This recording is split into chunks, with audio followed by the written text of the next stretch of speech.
Assalomu alaykum, hurmatli televizor ko'rguvchilar. Yaxshimsizlar? Dunyo Uyg'ur qurultiyi to'r televiziyasining kunlik xabarlar programmasiga xush keldinglar. Men Iftixor Abdurashid. Juma kuningizga muborak bo'lsin. Hurmatli ko'ruvchilar, tövəndə diqqətinizlər kunlik xabarlar programmamızın təfsilatı bo'lsin. 28 avgust kuni Indoneziyaning poytaxti Jakartaga yetib kelgan Dunyo Uyg'ur qurultiyi ijroiya komitetining raisi va Uyg'ur kishilik huquq qurilishining direktori Ömer Qanat, Qurultay Xitoy ishlari komitetining mudiri Adiljon, Uyg'ur kishilik huquq qurilishining program yetakchisi Peter Evellardan tarkib topgan Qurultay hay'ati Indoneziyadagi haftalik faoliyatini boshladi.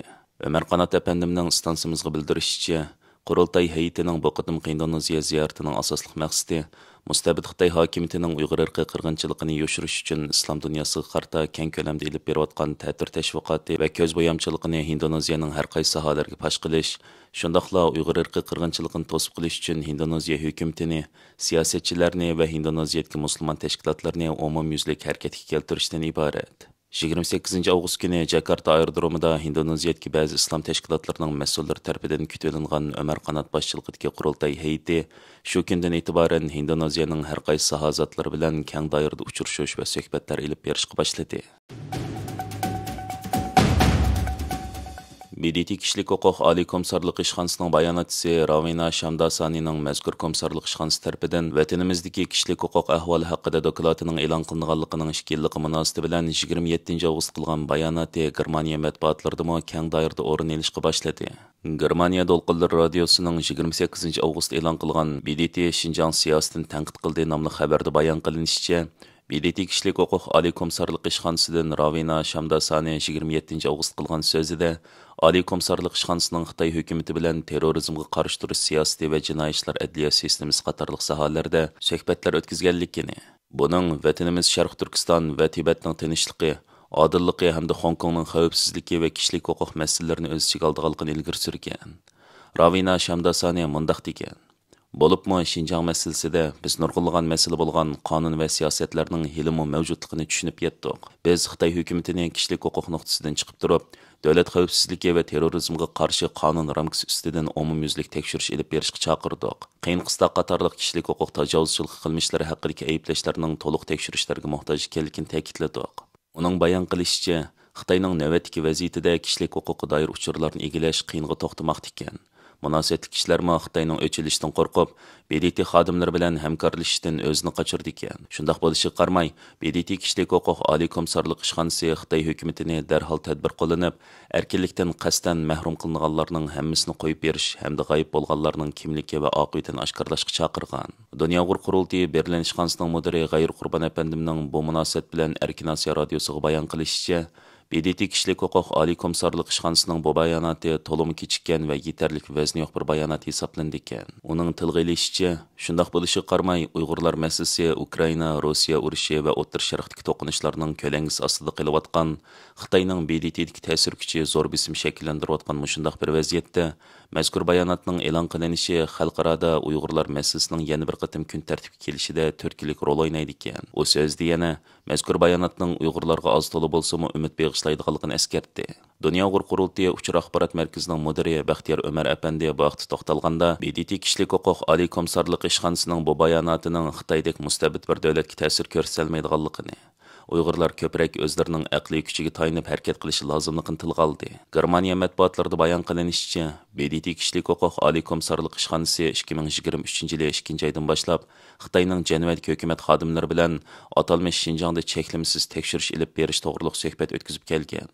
Biroq Xitoy taraf buni izchil rad qilgan. Xalqaro kishilik huquq birlashmasining bildirishicha, Xitoy hokimiyati BDT bilan hamkorlashgan yoki hamkorlashishga tirishgan kishilarga qarta darhol o'chilish tadbirlarini yo'l qo'ydi ekan. Xitoyning chegara halqan bostirishlari bargan surkishayotgan bo'lib, chet ellardagi kishilik huquq faoliyatchilari ham ziyonkashlik uchirg'uvchilarning ovozini bo'g'ish besimi avj olmoqda ekan. Xalqaro kishilik huquq birlashmasi mundaq degan: Beijingning Xinjiangdagi tekshirib isbotlangan pokitlik jinoiy qilmishlarni uzil-kesil hal qilishni rad qilishi ajablanarli emas. Xitoyning Xinjiangdagi millionlagan Uyg'urlarni jazolash qilmishlari zo'r azob-uqubatlar paydo qildi.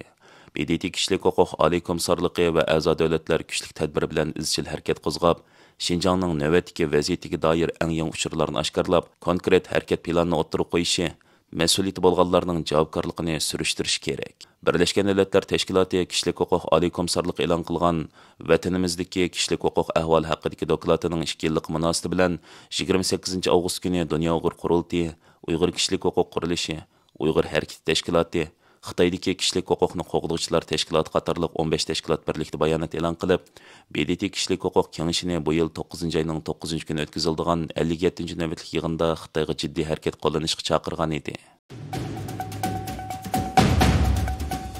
Daniya kishilik huquq institutining alayda taklifi va o'rinlashtirishi bilan Gollandiyadan Daniyaning poytaxti Kopenhagenga yetib kelgan Dunyo Uyg'ur qurultiyining vakili Jasur Lagershaydi Qalbinur Sidiq, Gollandiya Uyg'ur kishilik huquq fondi raisi Anvar Erdem, Gollandiyadagi yosh yozuvchi va siyosiy faoliyatchi Ahmadjon Qosimlardan tarkib topgan hay'at 28 avgust oldi bilan Daniyaning poytaxti Kopenhagendagi Daniya kishilik huquq institutida o'tkazilgan va Uyg'ur irqiy qirg'inchilik tema qilingan guvohlik yig'iniga qatnashgan edi.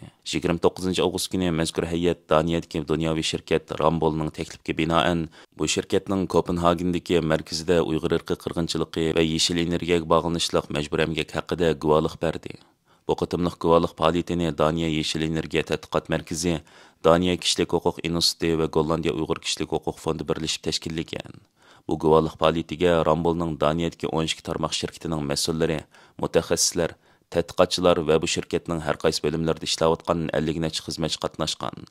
Ular naq maydondan guvohlikni anglagan va savollar so'rashgan. Hatto ba'zilari Qalbinur Sidiqning guvohligini anglaganda ko'z yoshlarini tutolmagan. Qalbinur xonim bu guvohlik faoliyatida Xitoy bilan bo'lgan savdo aloqasiga diqqat qilishni, Yevropa bozoriga kirayotgan kun taxti buyumlarining amaliyot Uyg'ur majburiy amkining mas'ul ekanligini alayda eskartgan. 1945-yil qurilgan Rambol shirkati Daniyaning dunyoviy mablag' silish shirkati bo'lib, uningda 1000 dan ortiq mutaxassis xizmat qiladi. Jumladan, Xitoyni o'z ichiga olgan 35 davlatda tarmoq shirkatlar bo'lib, bu joylarda 4000 dan ortiq kishi ishlaydi.